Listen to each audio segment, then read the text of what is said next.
नमस्कार, मैं हूं नेहा शुक्ला। बुलेटिन में सबसे पहले नजर हेडलाइंस पर। पंचकुला में 11 से 14 साल के 4 बच्चों को पुलिस ने चोरी के आरोप में किया गिरफ्तार। बच्चों को भेजा गया सुधार गृह अंबाला।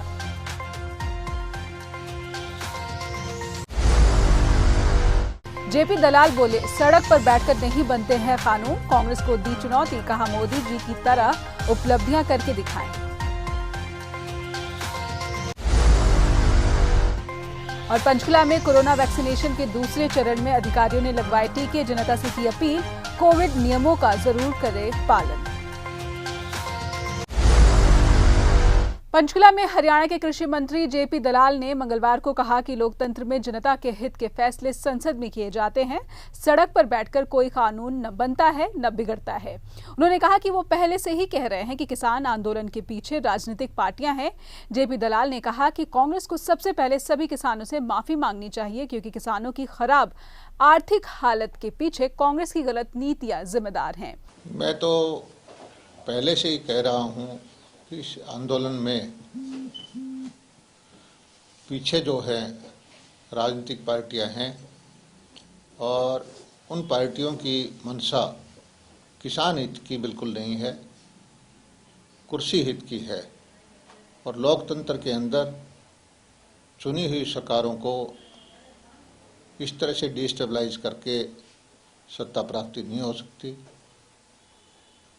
कांग्रेस को सबसे पहले तो सारे किसान भाइयों से क्षमा मांगनी चाहिए कि आज जो किसान की दुर्दशा है, उसकी आर्थिक हालत कमज़ोर है, उसके लिए सबसे ज़्यादा जिम्मेदार कोई पार्टी इस देश में है तो वो कांग्रेस पार्टी है। उसी की नीतियों की वजह से किसान कमज़ोर है, किसान पीछे रह गया। और मोदी जी का जो लक्ष्य है 2022 तक किसान की आमदनी को दुगना करना है, उसके लिए उन्होंने अलग अलग कदम उठाए। छोटे और कमज़ोर किसान को एक आशा जगी कि उसकी भी दशा बदलेगी। और सब नेताओं से मेरी प्रार्थना है, हमारे देश में लोकतंत्र है, लोकतंत्र में चुने हुए प्रतिनिधियों को आपके हित में फैसले लेने का हक है। और कोई चीज़ गलत भी होगी तो पार्लियामेंट को अधिकार हमेशा रहता है कि फैसलों को बदल दे। ये जो किसान के हित के कानून लेके आए हैं, इनका तो किसी भी तरह का परिणाम अभी तक आया भी नहीं है। साल, 6 महीना, 1.5 साल, 2 साल जब इसका कोई दुष्परिणाम अगर आपको लगे, तब आपको हक होगा कि आप आंदोलन करें, मांग करें। कृषि मंत्री ने कहा कि भारत सरकार की कमेटी में वो शामिल नहीं है और ना ही किसान संगठनों की तरफ से बोल सकते हैं। कृषि मंत्री ने विपक्षी दल कांग्रेस से सवाल किया कि वो क्यों अपने शासन काल में कृषि के लिए मोदी जी से अच्छा काम नहीं कर पाए। एमएसपी बाजरे की है और राजस्थान सरकार नहीं खरीदती। राजस्थान में बाजरा 1200-1400 रुपये में बिकता रहा, ये सर्वविदित है। राजस्थान में सरसों नहीं बिकी, ये सर्वविदित है। और हरियाणा सरकार की इच्छा शक्ति थी और उसकी कोई दायित्व नहीं था कि पूरा वो बाजरा खरीदे, उसका दायित्व नहीं था कि वो पूरी सरसों खरीदे, लेकिन उसने अपने प्रदेश के बजट से किसान के हित में पूरा परचेज करके किसान को डायरेक्ट पैसा दिया है। इच्छा शक्ति की बात है, संसाधनों की बात है, किस प्रदेश के पास क्या संसाधन है। तो सर, ये ब्लैक एंड व्हाइट ना हो, इसीलिए किसान चाहते हैं तो कानून बन जाए। और मैं तो एक चीज़ कहता हूँ कि कृषि जो है प्रदेशों का विषय है, केंद्र सरकार के बजाय कौन रोकता है। जहाँ जहाँ कांग्रेस सरकार है कोई अच्छा काम करके दिखाए ना, जहाँ जो विपक्षी सरकार है कोई अच्छा करके दिखाए, मोदी जी से अच्छा कि हमने किया है। मोदी जी जो अच्छा करते हैं उसमें कमियां निकालने के बजाय विपक्ष की सरकार कोई ऐसा काम करके दिखाए कि मोदी जी से अच्छा काम हमने ये किया है, इसको मोदी जी फॉलो करें। सर, ये जो बोला आपने कि राज्य सरकारों का विषय है, ये एक समाधान हो सकता है, क्योंकि ये बड़ी चर्चा चल रही है कि आने वाले दिनों में कुछ ऐसा प्रस्ताव भी दिया जा सकता है कि इस पूरे मामले को जो पूरे गतिरोध को तोड़ने के लिए राज्यों को दे दिया जाए ये पूरा मामला, यानी कि खेतीबाड़ी और उसकी खरीद को लेकर। क्या एक ही सलूशन हो सकता है? इस पर किसान जथेबंदियां राजी हो सकती? देखिए, हमारे नेतृत्व से भारत सरकार से मैं उस कमेटी में नहीं हूँ और न मैं ही किसान जथेबंदियां हैं उनकी तरफ से बोल सकता हूँ। मेरा व्यक्तिगत विचार यही है कि कोई भी सरकार, राज्य सरकार किसान हितैषी फैसला अगर कोई लेना चाहती है तो उसमें कोई रुकावट नहीं है। अगर उसके पास संसाधन हैं, अगर उसके पास इच्छा शक्ति है और कोई विपक्षी सरकार ये दिखाना चाहती है कि हम किसान के हित में भारतीय जनता पार्टी के नेता नरेंद्र मोदी जी से अच्छा काम ये कर सकते हैं तो वो करके दिखाए।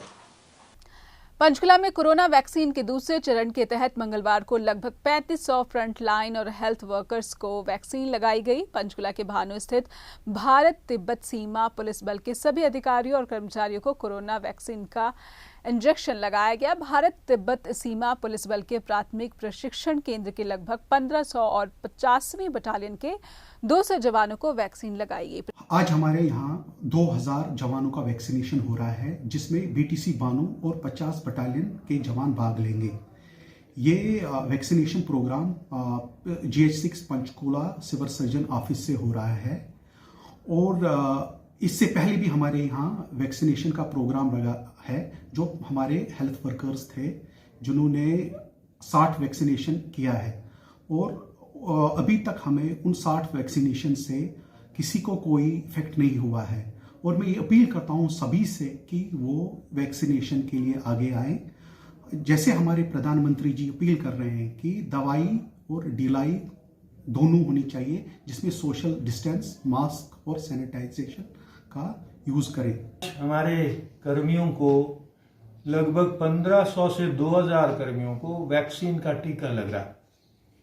इस महामारी के समय में जहां हम 2 गज की दूरी और मास्क जरूरी के अभियान पे देश के साथ अग्रिमता से कदम बढ़ा रहे थे, आज ये वैक्सीन आ गई है और इसका फर्स्ट टीका सभी जवानों को हमारे केंद्र में लग रहा है। इससे पहले जो मेडिकल स्टाफ को, हमारे 50 मेडिकल के स्टाफ थे, उन सबको 21 तारीख को ये टीका लगा था। अभी भी ये वैक्सीन, ना तो इससे घबराने की जरूरत है। मैंने ये वैक्सीन लिया है, मुझे कोई भी प्रॉब्लम अभी तक नहीं है। इस वैक्सीन के साथ ही हम इस महामारी से निपट सकते हैं। साथ साथ हमें ये भी प्रिकॉशन रखना है कि मास्क जरूरी, 2 गज की दूरी। प्रदेश के वित्त विभाग के अतिरिक्त मुख्य सचिव संजीव कौशल, पंचकुला के उपायुक्त मुकेश कुमार आहूजा ने भी कोरोना के टीके लगवाए। अतिरिक्त मुख्य सचिव वित्त विभाग संजीव कौशल ने वैक्सीन लगवाने के बाद जनता से अपील की कि वो कोरोना वैक्सीन लेने के बाद भी कोविड नियमों का पालन अवश्य करें। मैंने भी वैक्सीनेशन करवाई है जी। आज मुझे बताया गया कि यहाँ पर जिन लोगों ने करवानी थी आज वैक्सीनेशन, अच्छी संख्या में लोग आए हैं। 30% से ज़्यादा आ चुके हैं। 2 घंटे का अभी और भी समय बाकी है तो और भी संख्या में लोग आएंगे। गुड। 28 दिन बाद फिर सेकंड डोज के लिए भी आएंगे। कोई अपील करना चाहेंगे आप? सभी लोगों को, जिन जिन को बुलाया जाता है, जो प्रायोरिटीज़ में हैं, उन्हें वैक्सीनेशन करवानी चाहिए। वैक्सीनेशन हेजिटेंसी नहीं होनी चाहिए।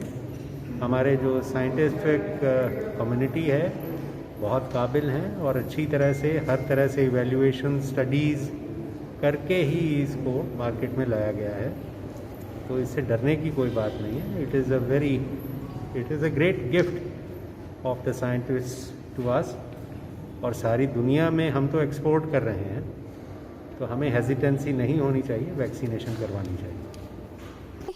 पंचकुला पुलिस ने सेक्टर 21 में महंगी साइकिल चोरी करने वाले एक साइकिल चोर गिरोह के 4 आरोपियों को गिरफ्तार किया है। पकड़े गए ये सभी आरोपियों की उम्र 11 से लेकर 14 साल के बीच है। ये बच्चे पंचकुला शहर की कई जगहों से घरों के अंदर घुसकर साइकिल चोरी किया करते थे। इन आरोपियों के पास से 28 स्पोर्ट्स साइकिल बरामद किए गए हैं। वहीं एक बच्चे से चोरी की गई मोटरसाइकिल भी बरामद की गई है। गिरफ्तारी के बाद आरोपियों को सुधार गृह अंबाला भेजा गया है। दिल्ली में लाल किले पर 26 जनवरी की हिंसा के आरोपी दीप सिद्धू को गिरफ्तार कर लिया गया है। वहीं जीरकपुर पुलिस ने कहा है कि उन्हें इसकी कोई जानकारी नहीं है क्योंकि वो इस गिरफ्तारी में शामिल नहीं थे। जीरकपुर पुलिस का कहना है कि उन्हें भी मीडिया के माध्यम से ही दीप सिद्धू की गिरफ्तारी की जानकारी मिली। वहीं जीरकपुर पुलिस ने इस बात से भी इनकार किया है कि दीप सिद्धू की गिरफ्तारी जीरकपुर से की गई है। बार्स की साइड की किसी पुलिस का कोई इंटीमेशन नहीं है और हमारी जीरकपुर पुलिस को किसी ने नहीं बताया कि दीप सिद्धू इधर अरेस्ट करने के लिए कोई रेड पार्टी आई है या नहीं आई, और हमारी तरफ से ये ना है। हमारे पुलिस स्टेशन की कोई पार्टी किसी दूसरे डिस्ट्रिक्ट की पुलिस के साथ की ज्वाइंटली रेड करने नहीं गई, और ना ही मेरे को कोई इंटीमेशन नहीं थी। मेरे को कोई इंटीमेशन नहीं है, और ना ही हमारी पुलिस किसी के साथ कोई रेड करने के लिए गई है। अरेस्ट करने के बाद भी आपको कोई? मेरे को तो आपके माध्यम से पता चला, और मेरे से कोई इंटीमेशन नहीं है। तो उन्होंने मतलब प्रोसीजर होता है कि जब भी बाहर की पुलिस आती है प्रोसीजर तो होता है, लेकिन आपके माध्यम से पता चला, और मेरे को नहीं मालूम है इनका। आपको ये भी कोई आइडिया नहीं था कि दीप सिद्धू यहाँ पे छुपा हुआ है? मेरे को कोई आइडिया नहीं है। ओंकार जी, कुछ ऐसा भी है कि अगर एनआईए वालों गिरफ्तारी की गई तो एनआईए कोई रिकॉर्ड शेयर नहीं कर दिया है, कोई ऐसा दी इंफॉर्मेशन शेयर? प्रोसीडिंग तो सेम ही है, लेकिन मेरे को इसमें कोई मालूम नहीं है। दोस्त, मेरे को बिल्कुल मालूम नहीं है।